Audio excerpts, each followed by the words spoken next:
Everyone, स्वागत है आप सभी का लॉ एंड जुडिशरी क्लासेस में। मैं शिवांगी गुप्ता स्वागत करती हूं आप सभी का आपके अपने इस यूट्यूब चैनल पे। कैसे हैं आप सभी? उम्मीद करती हूं आप सभी बहुत अच्छे होंगे और अपनी पढ़ाई को बहुत अच्छी तरीके से जारी रख रहे होंगे। आज हम बात करेंगे एक इम्पॉर्टेंट टॉपिक के बारे में जिससे क्वेश्चन आते ही आते हैं एग्जाम में, और वो है क्या? हमारा संस्वीकृति, जिसको हम लोग क्या कहते हैं? कन्फेशन। ठीक है, तो संस्वीकृति से रिलेटेड क्वेश्चन आते हैं एग्जाम में। तो आज का हमारा टॉपिक मोस्ट इम्पॉर्टेंट होने वाला है, तो इसको बहुत अच्छे से देखिएगा। एक बार ही नहीं, 2-3 बार करके देखिए ताकि अच्छे से आपके सारे क्वेश्चन बन सके और धारा भी साथ के साथ याद हो सके, है ना? तो इसको बहुत अच्छी तरीके से देख जाइए। और अगर आपने वीडियो को लाइक नहीं करा है तो कर लीजिए, चैनल को सब्सक्राइब नहीं किया है तो सब्सक्राइब कर लीजिए और बेल आइकन को प्रेस कर लीजिए ताकि जब भी वीडियो आए समय समय पे उसका नोटिफिकेशन आपको मिल जाए। ठीक है, तो चलिए बिना किसी देरी के आज के अपने इस क्लास को हम लोग शुरू करते हैं। वीडियो शुरू करने से पहले एक जरूरी चीज, अगर आपको मेरे साथ जुड़ करके पढ़ना है तो बिल्कुल पढ़ सकते हैं। और इसके लिए जो है बहुत सारे बैचेस चलाए जाते हैं, जैसे कि आपके एलएलबी के सेमेस्टर के लिए, ठीक है, रिकॉर्डेड बैच चलाए जा रहे हैं जो मात्र 1,000 रुपए में है। और अगर उसका केवल और केवल आपको पीडीएफ लेना है सेमेस्टर का, एक सेमेस्टर का, तो मात्र 500 रुपए में फीस। और अगर आपको मेरे साथ 1-to-1 पढ़ना है एलएलबी के सेमेस्टर के लिए तो उसकी कीमत 5,000 रुपए है। ठीक है, 5,000 रुपए रखी गई है, चाहे आप ऑनलाइन पढ़े या ऑफलाइन। ठीक है, वैसे ही यूपी एपीओ जुडिशरी की मंथली बैचेस चलाए जाते हैं मात्र 700 रुपए में। और अगर आपको यूपी एपीओ के लिए केवल प्री को टारगेट करते हुए पढ़ना है तो उसकी कीमत मात्र 5,000 रुपए रखी गई है, जिसमें हम लोग पूरी तरीके से सारे 5 जो आपके पेपर हैं उसको कवर करेंगे, प्लस जीके जीएस को भी कवर करेंगे। ठीक है, और अगर आप यूपी पीसीएस, स्टेट पीसीएस या यूपी एसआई, आरओ के लिए पढ़ना चाहते हैं लॉ के पेपर या जीएस, तो उसकी भी फीस मंथली मात्र 500 रुपए रखी गई है। कॉन्टैक्ट नंबर यहाँ दिया गया है। ठीक है, तो आप क्लास से जुड़ सकते हैं और पढ़ सकते हैं। ठीक है, तो यही एक छोटी सी इंफॉर्मेशन देनी थी मुझे आप लोगों को। तो सबसे पहले देखा जाए तो आज का हमारा टॉपिक क्या है? कन्फेशन, है ना? और ये है कहां से कहां तक? तो आपका सेक्शन जो है ये 22 से लेकर के 24 तक जो है कन्फेशन के बारे में बताता है। ठीक है, तो चलिए पहला क्वेश्चन देखते हैं है क्या। पूछ रहा है पहला क्वेश्चन कि बीएसए में संस्वीकृति को परिभाषित किया गया है। कहां परिभाषित किया गया है ये आपसे पूछ रहा है, तो बताइए। कहीं नहीं, है ना? इनमें से कोई नहीं, क्योंकि संस्वीकृति की परिभाषा तो दी ही नहीं गई है ना? अब यहीं पे हम एक क्वेश्चन पूछते हैं, आज का पहला क्वेश्चन, कि स्वीकृति की परिभाषा कहाँ दी गई है। ठीक है, कमेंट बॉक्स में आपको इसका जवाब देना है। ठीक है, चलिए नेक्स्ट क्वेश्चन पे आते हैं हम लोग।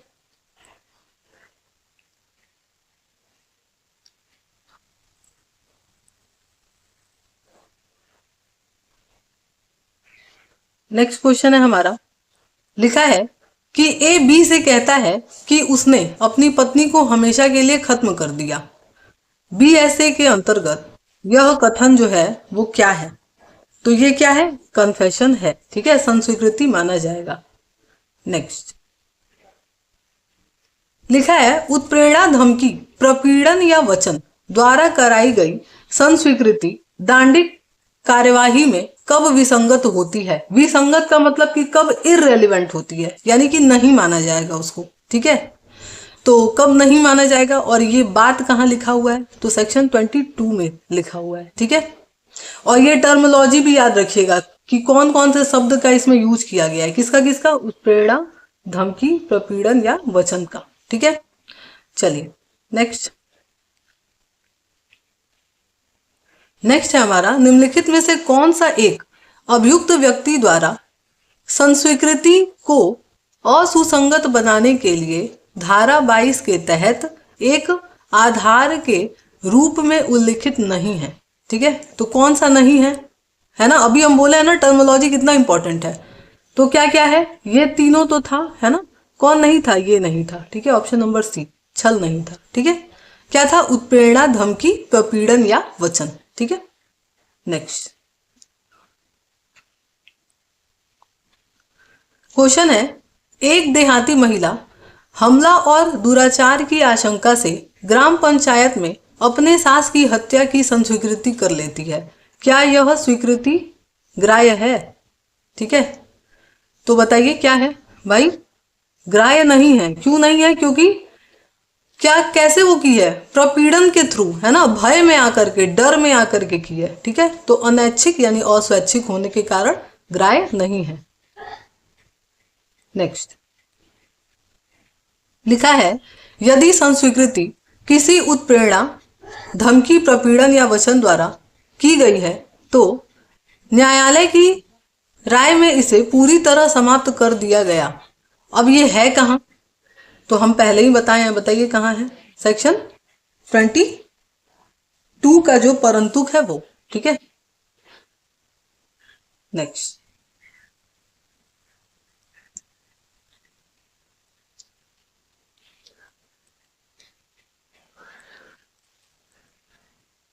लिखा है कि अन्यथा सुसंगत कोई संस्वीकृति केवल इसलिए विसंगत नहीं हो जाएगी क्योंकि यह गोपनीयता आदि के वचन के अधीन दी गई थी, है ना?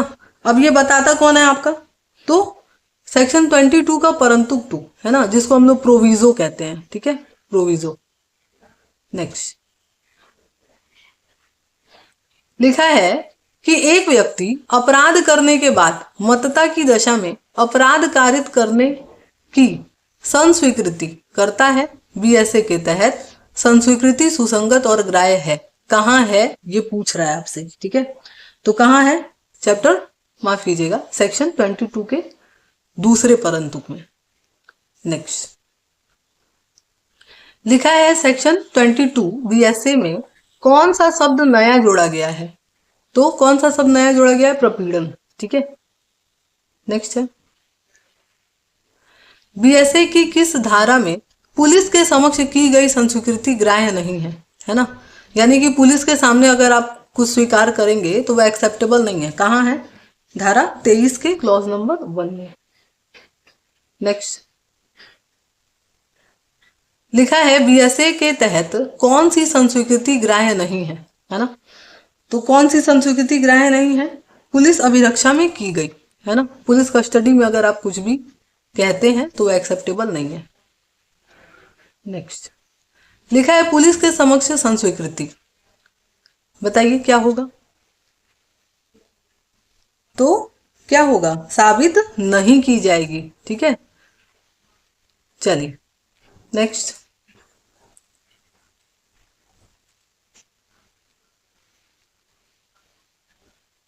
क्वेश्चन है, लिखा है, ए अपराध करता है और पुलिस अधिकारी के पास जाता है, वह संस्वीकृति करता है और अन्य जानकारी देता है।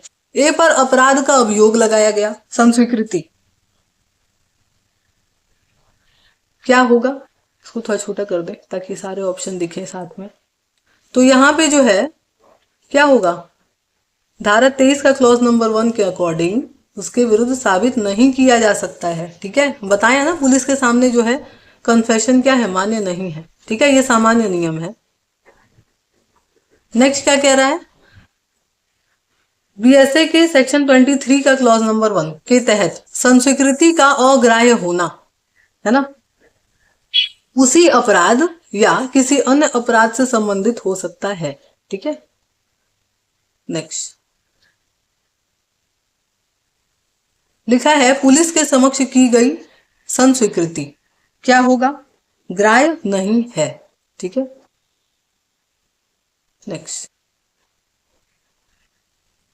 लिखा है, न्यायिकेतर संस्वीकृति यदि स्वैच्छिक है तो अन्य साक्ष्यों के साथ उस पर भरोसा किया जा सकता है। दूसरा कह रहा है न्यायकेतर संस्वीकृति साक्ष्य का एक कमजोर भाग है ना। है क्या ये बताइए। न्यायकेतर यानी कि न्यायालय के इतर, न्यायालय के बाहर दी गई। तो दोनों सही है और आर ए का सही स्पष्टीकरण करता है। ठीक है, नेक्स्ट।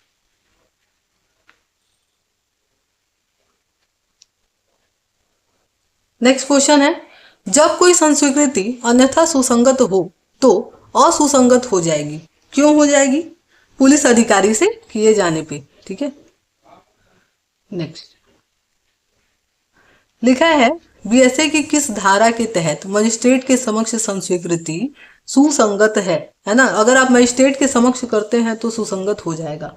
कहाँ ये बात लिखी गई है? तो 23 के क्लॉज नंबर 2 में कही गई है। ठीक है, नेक्स्ट। लिखा है किसी अभियुक्त द्वारा की गई संस्वीकृति सुसंगत और ग्राह्य है ना। कब है? ध्यान से पढ़िए, है ना ऑप्शन। तो कौन सा ऑप्शन हो जाना चाहिए?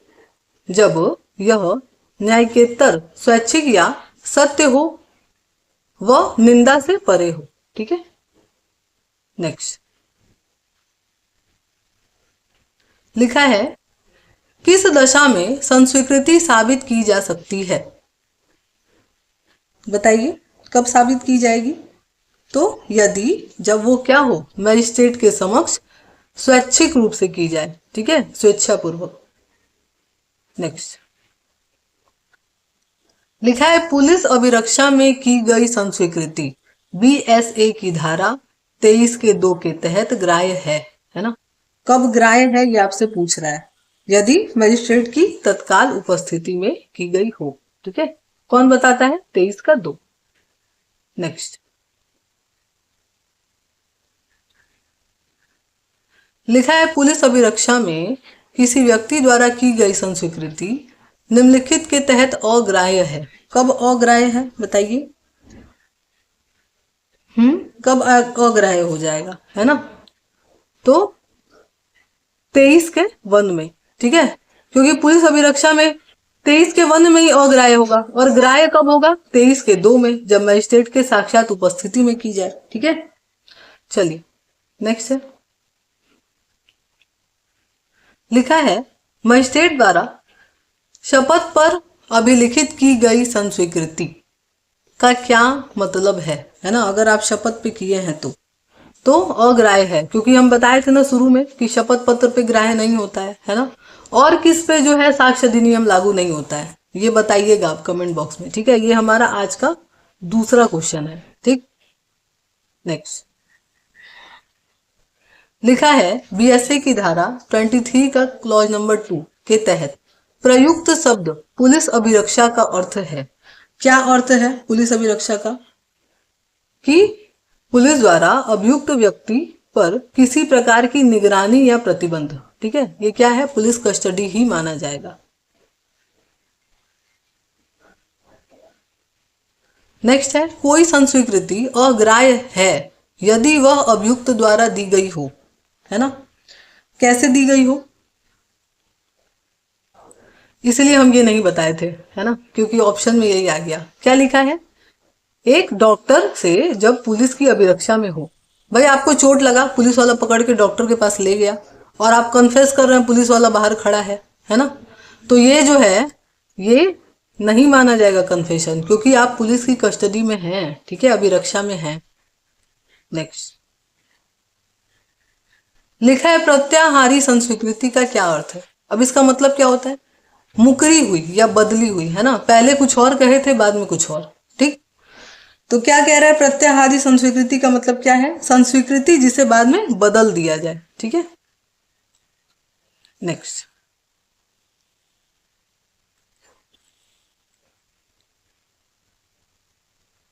क्वेश्चन है अभियुक्त व्यक्ति द्वारा की गई संस्वीकृति सुसंगत है ना। कब रेलेवेंट है ये पूछ रहा है आपसे। यदि कब दी जाए? मजिस्ट्रेट के साक्षात उपस्थिति में दी जाए। कहाँ था ये बताइए, कहाँ था ये बात? 23 के क्लॉज नंबर 2 में। ठीक है, ध्यान रखिए और याद करते जाइए सेक्शन। नेक्स्ट। लिखा है ए एक अभियुक्त पुलिस अधीक्षक यानी कि एसपी के सामने संस्वीकृति करता है। इस मामले में ए की संस्वीकृति बताइए क्या होगा? ग्राह्य होगा? नहीं, ग्राह्य नहीं होगा, है ना। ये तो हम लोग पहले से ही जानते हैं, है ना। तो क्या होगा? ग्राह्य नहीं होगा। ठीक है, ऑप्शन नंबर बी। नेक्स्ट लिखा है 23(2) का परंतुक इस पर आधारित है ना। किस चीज पे आधारित है ये आपसे पूछ रहा है। तो पश्चातवर्ती तथ्यों द्वारा पुष्टि के सिद्धांत पे। ठीक है, नेक्स्ट लिखा है पश्चातवर्ती तथ्य के पुष्टि का सिद्धांत किससे रिलेटेड है? अभी हम लोग देखे हैं ना, 23(2) से रिलेटेड है। ठीक है, नेक्स्ट है लिखा है कि धारा 23(2) का परंतु लागू होता है। कब लागू होता है? किस मामले में? जब सूचना देने वाला व्यक्ति अभियुक्त हो और पुलिस की अभिरक्षा में। ठीक है, चलिए नेक्स्ट लिखा है बीएसए की धारा 23(2) का परंतु अधिनियमित नियमों का अपवाद है। किसका अपवाद है? तो 22(23) का 1 और 23 के 2। नेक्स्ट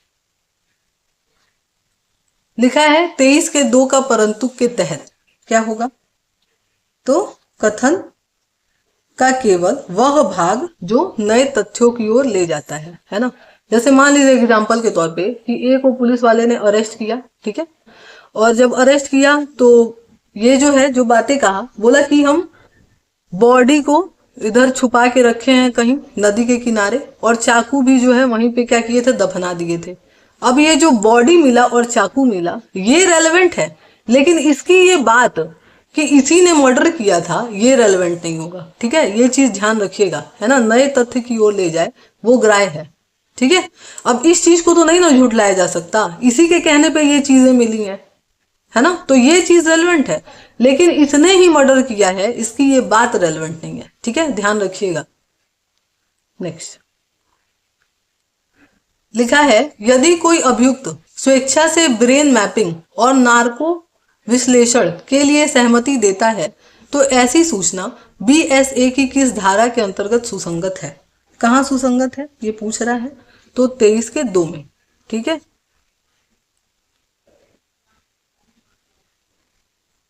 नेक्स्ट है बीएसए की धारा 23(2) के परंतु को लागू करने के लिए आवश्यक अनिवार्यताएं क्या हैं, है ना। क्या है? तो सूचना देने वाला व्यक्ति क्या होना चाहिए? अपराध का अभियुक्त होना चाहिए और पुलिस कस्टडी में होना चाहिए, है ना। तो दोनों ही सही है। ठीक, नेक्स्ट लिखा है प्रयुक्त हथियार की प्राप्ति के लिए अभियुक्त द्वारा प्रदान की गई जानकारी साक्ष्य में ग्राह्य है। कब ग्राह्य है बताइए? 23 के 2 के परंतुक में, है ना, बताए थे। नेक्स्ट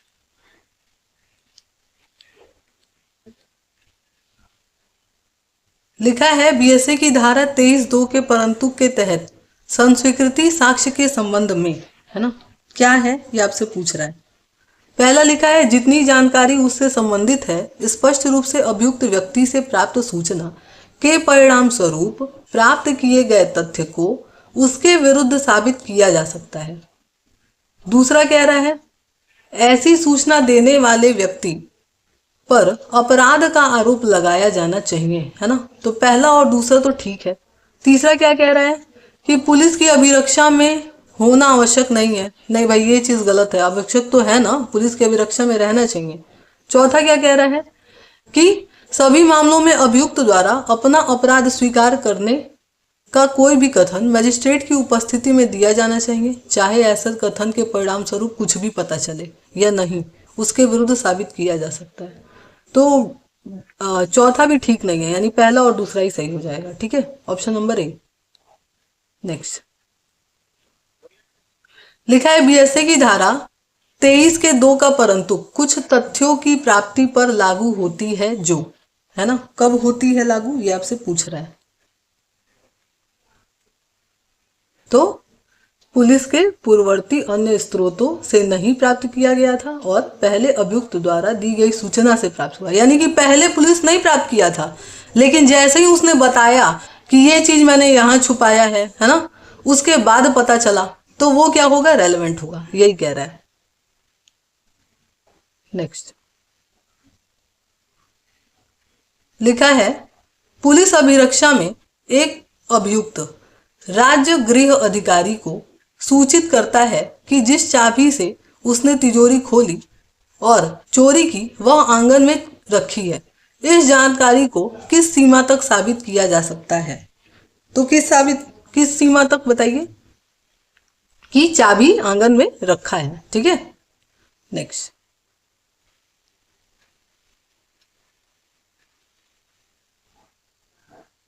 लिखा है, बीएसए की धारा 23(2) के परंतु के तहत पता चले हुए तथ्य का तात्पर्य क्या है? क्या है? अभियुक्त की वस्तु और स्थान के बारे में जानकारी, है ना। नेक्स्ट लिखा है, बीएसए की धारा 23(2) के परंतु के तहत अपराध के अभियुक्त व्यक्ति से प्राप्त अभिव्यक्ति की जानकारी के माध्यम से प्राप्त सूचना में शामिल है। क्या शामिल है? तो सभी प्रकार की जानकारी, चाहे संस्वीकृतिकारी हो या नहीं। ठीक है,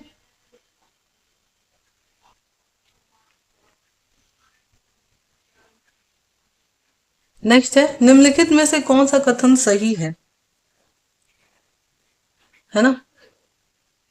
पहला लिखा है कि प्राधिकृत व्यक्ति से उत्प्रेरणा, धमकी या वचन द्वारा संस्वीकृति जिसे अभियुक्त के उचित प्रभाव पड़ता है कि वह दंड से बच जाएगा, सुसंगत है नहीं, है ना, क्योंकि संस्वीकृति का मतलब ही क्या है कि अभियुक्त फंसे। दूसरा क्या कह रहा है, पुलिस अभिरक्षा में रहते हुए अभियुक्त द्वारा संस्वीकृति किया गया कथन भले ही मजिस्ट्रेट की तत्काल उपस्थिति में किया गया हो, साबित नहीं किया जाएगा। क्यों भाई? मजिस्ट्रेट की तत्काल उपस्थिति में रहेगा तो साबित बिल्कुल किया जाएगा। तीसरा क्या कह रहा है कि पुलिस की अभिरक्षा में रहते हुए अभियुक्त द्वारा दी गई संस्वीकृति को साबित किया जा सकता है यदि प्राप्त जानकारी के परिणाम स्वरूप कोई सुसंगत तथ्य सामने आता है ना। तो यही सही हो जाएगा। कहाँ है? धारा 23 के क्लॉज 2 के परंतुक में। ठीक है, चलिए नेक्स्ट लिखा है, साक्ष्य विधि के तहत निम्नलिखित में से कौन सा अनुसूत साक्ष्य का अपवाद नहीं है? क्या नहीं है? संस्वीकृति नहीं है। ठीक है, एक और क्वेश्चन रह गया। लिखा है, एक अभियुक्त की संस्वीकृति अन्य सह अभियुक्तों के विरुद्ध ग्राह्य है ना। कब है? धारा 24 में, है ना, जो कहता है सह अभियुक्त के बारे में बताता है। ठीक है,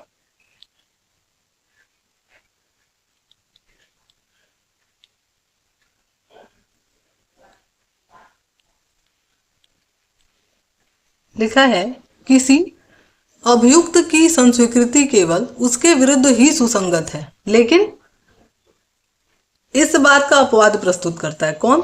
धारा 24। ठीक है, नेक्स्ट लिखा है, ए और बी पर संयुक्त रूप से सी की हत्या का ट्रायल चल रहा है, यानी कि विचारण के दौरान ए ने कहा कि बी और मैंने क्या किया है? सी की हत्या की है। अब ये बात क्या है? और ये बात क्या है? संपोषक साक्ष्य के रूप में रेलेवेंट होगा। और संपोषक साक्ष्य के बारे में कहाँ बताया गया है? सेक्शन 160 में बताया गया है। ठीक है, चलिए नेक्स्ट लिखा है, साक्ष्य के नियम का सही कथन कौन सा है? ये पूछ रहा है आपसे। पहला लिखा है कि जब कोई संस्वीकृतिकारी कथन उत्प्रेरणा, धमकी के या प्रलोभन के समाप्त हो जाने के बाद देता है तब भी असुसंगत है। नहीं भाई, तब तो सुसंगत है ना। दूसरा कह रहा है कि एक संस्वीकृति अन्यथा सुसंगत नहीं है, सुसंगत है क्योंकि गोपनीयता वचन के तहत दी गई थी। तीसरा कह रहा है कि एक संस्वीकृति अन्यथा सुसंगत नहीं है, सुसंगत है क्योंकि यह तब दी गई जब वह नशे में था। और चौथा कह रहा है आपसे कि कई व्यक्तियों के संयुक्त विचारण के मामले में जब उनमें से एक द्वारा खुद को और दूसरे को प्रभावित करने वाली संस्वीकृति साबित हो जाती है तो न्यायालय ऐसे व्यक्तियों के साथ साथ ऐसी संस्वीकृति देने वाले व्यक्ति के विरुद्ध क्या कर सकता है, विचार करने की शक्ति होती है ना। तो ऑप्शन नंबर डी जो है वो सही हो जाएगा। नेक्स्ट लिखा है, यह दृष्टांत की ए और बी पर सी की हत्या के लिए संयुक्त रूप से विचारण किया जा रहा है। यह साबित होता है कि ए ने कहा कि बी और आई ने सी की हत्या की। आई मतलब कि मैंने, ठीक है, सी की हत्या की। अब ये किससे रिलेटेड है ये पूछ रहा है, तो किससे, 24 से, है ना। नेक्स्ट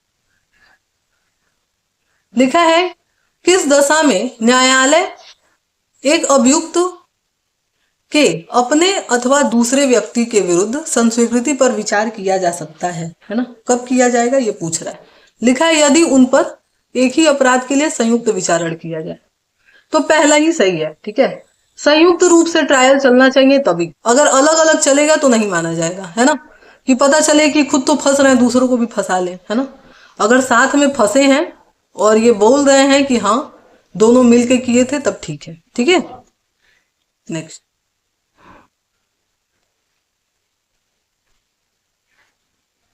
नेक्स्ट है, धारा 24 के तहत अभियुक्त द्वारा संस्वीकृति का प्रयोग सह अभियुक्त के विरुद्ध किया जा सकता है ना।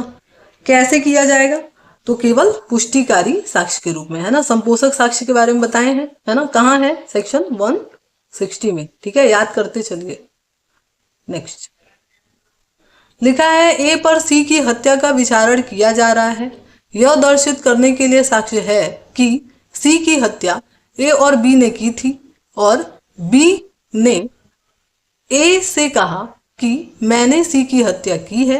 ए के विरुद्ध यह साक्ष्य है। कैसा है ये पूछ रहा है। ऑप्शन देखा जाए तो ऑप्शन नंबर क्या हो जाएगा, सी, विचार में नहीं लिया जाएगा क्योंकि ए और बी पर संयुक्त रूप से विचारण नहीं हो रहा है, ठीक है। नेक्स्ट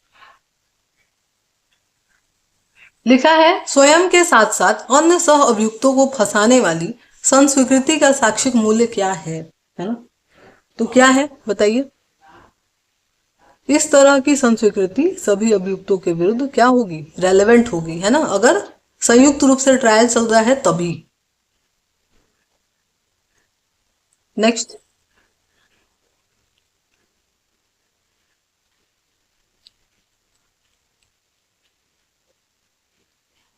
नेक्स्ट क्वेश्चन है, एक संस्वीकृति हमेशा इसके कर्ता के विरुद्ध होती है बशर्ते कि यह स्वतंत्र रूप से और स्वेच्छा से की गई हो, है ना। दूसरा कह रहा है आपका,